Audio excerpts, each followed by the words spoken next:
हे मित्रांनो तुम्हाला नमस्कार. ओम श्री गणेश देवताय नमः. ओम श्री कुलदेवताय नमः. ओम श्री गुरुदेवताय नमः. ओम सर्वश्री इष्टलिंग देवताय नमो नमः. शिवशानात मित्रांनो, मी कडप्पा परत एकदा आपल्या समोर हजर आहे. माझ्या धर्मकरम चॅनलमध्ये आपले सहर्ष स्वागत करीत आहे. मित्रांनो, आपल्या सनातन हिंदू धर्मातील सणवार व्रत वैकल्याच्या साखळीमध्ये आज मी आपणास श्रीमद आद्य शंकराचार्य यांच्या संबंधी महत्वाची माहिती देण्याचा प्रयत्न करणार आहे. कारण यांची जयंती आजच्या दिवशी आहे मित्रांनो. इसवी सन काळ यांचा 788 ते 820 असा आहे. जवळजवळ 32 वर्ष त्यांनी कार्य केले मित्रांनो. शालिवान शके 1948 संवत्सर पराभव ऋतू वसंत वैशाख शुक्ल पंचमी हा त्यांचा जयंतीचा दिवस आहे मित्रांनो. मंगळवार दिनांक 21 एप्रिल 2026 रोजी आहे.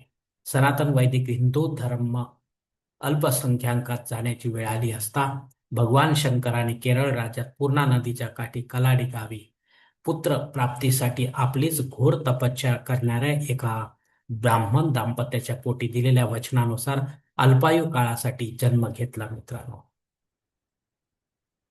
उपनयन झाल्यानंतर लगेच देहधारी गुरुच्या शोधात मोठ्या युक्तीने मातेचा होकार पिळून निघाले. त्यांनी गोविंद भट यांना आपले गुरुपद दिले मित्रांनो.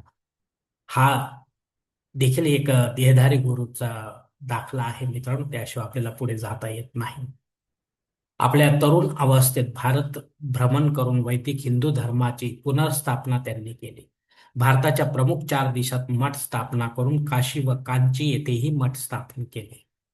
श्रीमद आद्य शंकराचार्य अद्वैत वेदांत मतांचे उद्गाते व भारतीय हिंदू धर्माचे तत्वज्ञ तसेच ज्ञान मार्गाचे पुरस्कर्ते ठरले. जीव आणि शिव दोन्ही एकच आहेत, हे वेगळे नाहीत, यालाच अद्वैत म्हटले आहे मित्रांनो. पण माता जगदंबेने ईश्वर निर्गुण निराकार निरपेक्ष तर आहेच, पण सगुण साकारही आहे, हे एका उदाहरणावरून श्रीमद आद्य शंकराचार्यांना पटवून दिले. तेव्हाच त्यांच्या जीवनाला कलाटणी मिळाली मित्रांनो. टर्निंग पॉइंट त्यांचा ठरला तो ब्रह्मा आणि आतापर्यंतचा तो अहंकारच जागृत होता मित्रांनो. ब्रह्माप्रमाणेच हे जगही सत्य आहे. श्रीमद आद्य शंकराचार्य यांनी पाखंडी व वामाचार्य संप्रदाय संपुष्ट आणला. शैव वैष्णव वाद मिटवला मित्रांनो. श्रीमद आद्य शंकराचार्य यांनी लक्ष्मी स्तोत्र, विष्णू सहस्रनाम, कालभैरवाष्टक निर्माण केले. यांची ग्रंथसंपदा मंत्रशास्त्र, सौंदर्य लहरी, विवेक चूडामणी इत्यादी प्रमुख आहेत मित्रांनो. इसवी सन 788 ते इसवी सन 820 असा एकूण 32 वर्षाचा त्यांचा कार्यकाळ होता मित्रांनो. तेव्हा या व्हिडिओचे तात्पर्य एकच आहे मित्रांनो, की ईश्वर प्राप्ती आपल्याला जर करायची असेल तर ज्ञान मार्ग किंवा योग मार्ग हा अचूक मार्ग नसून आपल्याला भक्ती मार्गाशिवाय पर्याय नाही. भक्ती मार्गाशिवाय आपल्याला ईश्वर प्राप्ती कधीही होऊ शकणार नाही. इतरांना कोणालाही झालेली नाही. एकही उदाहरण आपण देऊ शकणार नाही मित्रांनो.